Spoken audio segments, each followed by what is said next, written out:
Okay, as we were just talking, last year the extreme value theorem always meant to find critical numbers, find out where your derivative was 0 or undefined, and then you always had a boundary for x, a closed boundary, something to the effect of x being between two numbers. What we did last year, we didn't set up a number line. We just quickly plugged in our critical numbers into our function and we checked the endpoints.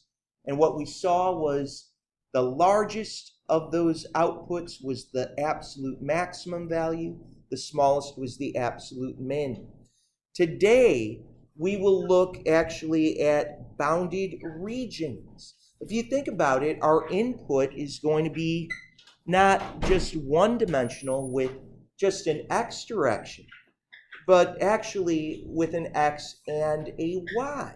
So that implies that as x and y are going to be points, they're going to be selected from a region.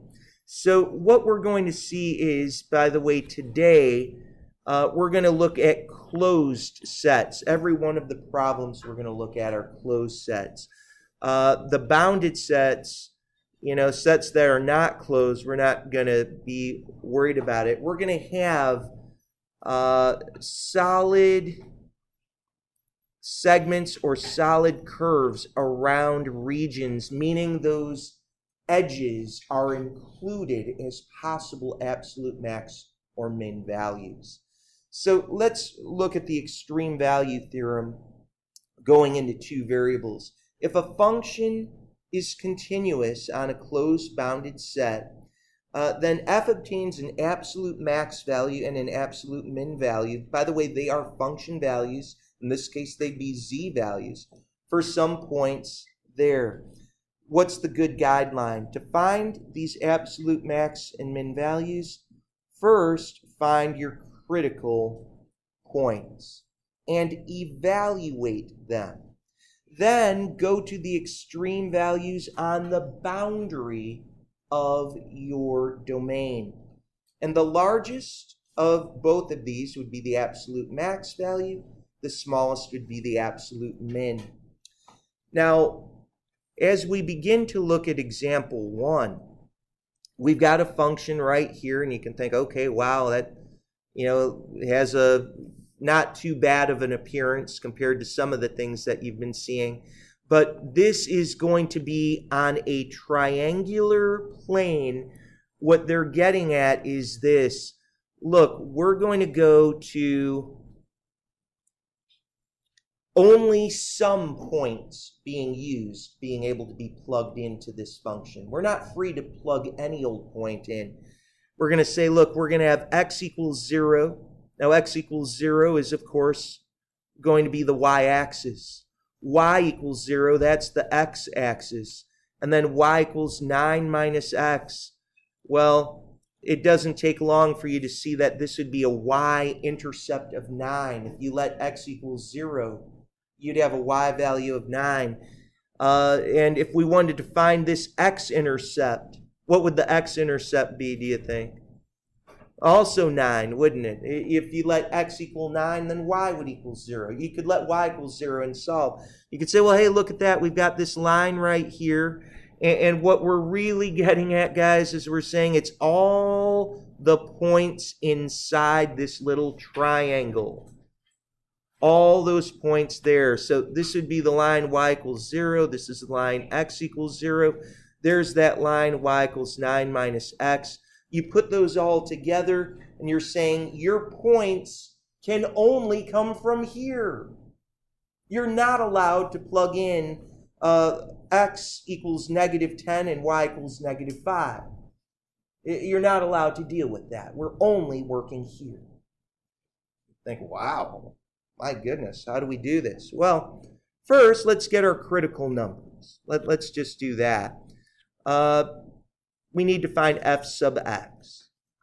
And real quickly, looking at our function, what is the derivative with respect to x, guys? What do we get? A 2 minus a 2x, right? It's not that bad. In the same breath, guys, what about f sub y, taking a derivative with respect to y. Yeah, it's very, very similar, isn't it? You'd go 2 minus 2y, and you'd say, well, I'd like to set both of these equal to 0 and solve for any critical points.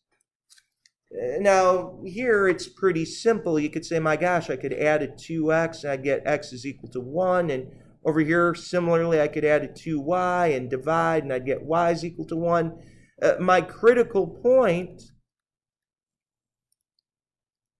is 1, 1. It's the only critical point that I have in this problem. Now, here's the difference between what we're doing today and what we did yesterday and the day before. The day before, we used that discriminant to find, maximums and minimums, right? We're not doing that today. We're not doing that at all today. What we will do, though, is very similar to what you did in BC. You'd say, well, let's find out what you get when you plug that point in. You'd say, okay, plug in 1, 1. F of 1, 1, wow, we can work that thing out pretty quickly. That's 2 plus 2 plus 2, that's 2, 4, 6. Minus a 1, that's down to 5. Minus another 1, I believe that's 4. Unless I made some ridiculous, outrageous mistake, right? Okay, so you could say, well, is that your absolute max or absolute min? Oh, maybe. We've got a lot more to check, though, don't we? We're going to have to check the domain, but the boundary of that domain. The boundary. I do want to be clear that the critical point that you're seeing would be located somewhere inside that triangular region. That's super important. If your critical number isn't there, you don't even evaluate it. It wouldn't be valid for what they're asking, right? Let's just say I would have had a second critical number at negative 2, 5. Don't even plug it in. You'd say that's not part of the domain, right? But then you'd say, well, checking the boundaries, wow, what do I do? Well, tell you what, I like to do this just to maybe make it super, super clear. I'm going to call this the origin. I'm going to call that O. And up on top, I'm going to call that A. And down below by that x-intercept, I'm going to call it B.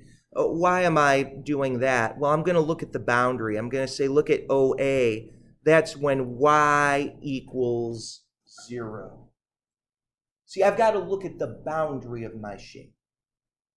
Say, well, how in the world do you do that? Answer, you go back up to your original function and you plug in y equals 0. What do you get when you plug in y equals 0? What do you think? Get 2 plus 2x minus x squared, right? Right now, it's kind of like going back to last year in BC Cal. Because wouldn't you agree this is a function like what you dealt with last year? So I guess. Well, I'll tell you what. Let's take our derivative. And say, well, okay, so what's going on here? Well, I'd get 2 minus 2x. And, then we can set that equal to 0. And kids will say, oh, hey, would you look at that? X is equal to 1. Well, you know what you just found, guys? You just found the point 1, 0. Sometimes kids are thinking, oh, it's just talking about the critical point that you just found. Oh, no, please understand, we are right now just working on the y-axis. And what you're saying is, hey, we better investigate, what's happening when we get 1 up there. So, if x is equal to 1, and by the way, forgive me, I'm not working with OA if y equals 0. If y equals 0, forgive me, isn't y equals 0 down here? Oh, good night. My apologies. Wow. If y equals 0, we're really working with OB, aren't we? My apologies. Wow, I need another cup of coffee here. right? But you get what's going on. You could say, well, hey, we're working at y equals 0. We're working on that bottom part. So sorry about that. You're saying, well, hey, you've got a point 1 comma 0. We should investigate that. Yes, we should. Yes, we should. We should say, hey, what's f of 1 comma 0? Go back up to that original function and find out what you get.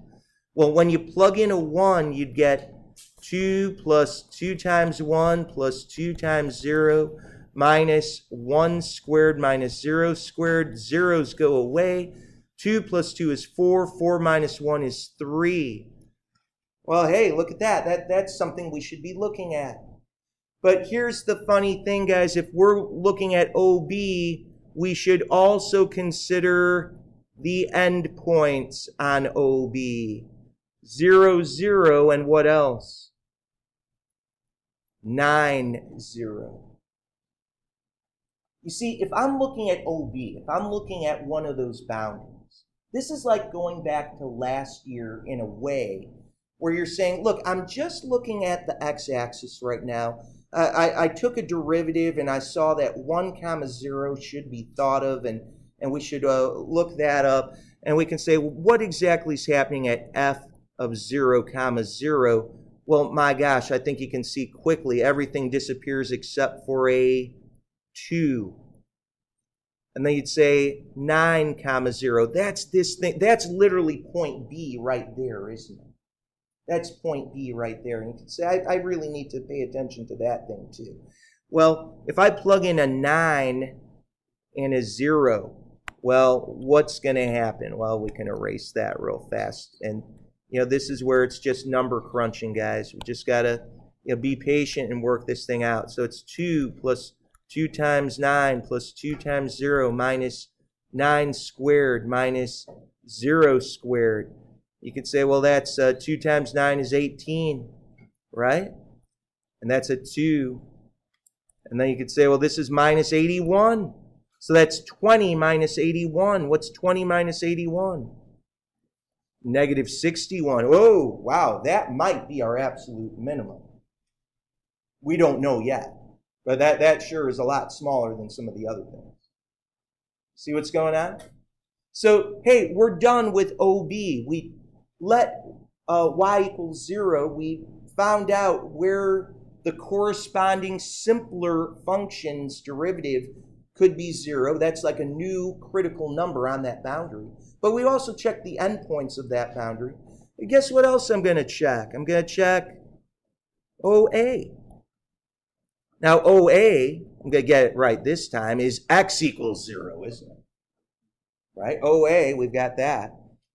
And you'd say, well, if OA is going to have x equals 0 gets plugged in, what's your new function, simpler function that you're going to see? Let's see, we'll get 2, right? Plus 2y minus y squared, right? Because x equals 0 cancels everything else out. You'd say, what do I do? Same thing, f prime. Now, f prime, you can say, well, I'm going to get 2 minus 2y. Yep, set it equal to 0. You'd say 2y equals 2. You'd say, aha, y equals 1. But guess what point we're really looking at right now? We're looking at 0 comma 1. 0 comma 1 would be over here. It's on the y-axis. And you'd say, ooh, we better check that thing out. You'd say, well, f of 0 comma 1. F of 0 comma 1, hey, if we plug that thing in, we're going to get x equals 0. All the x's are going to go away. Plug in a 1. I think we get a 3. Isn't that right? I think that's right. Guess what else you're going to have to check? 0 comma 9. Kids will say, oh, don't forget 0 comma 0. You already checked it. Right? That's the cool thing. You don't have to check 0, 0 again. 0 comma 9. Let's do that real quickly. Wow. So lots of number crunching right here. And you'd get real fast, anything with an x is gone, right? And with a y, that's going to be 9 and minus. Hey, is it the same thing? Isn't it negative 61? How about that? All right. We're going to run out of time for the video. We still have a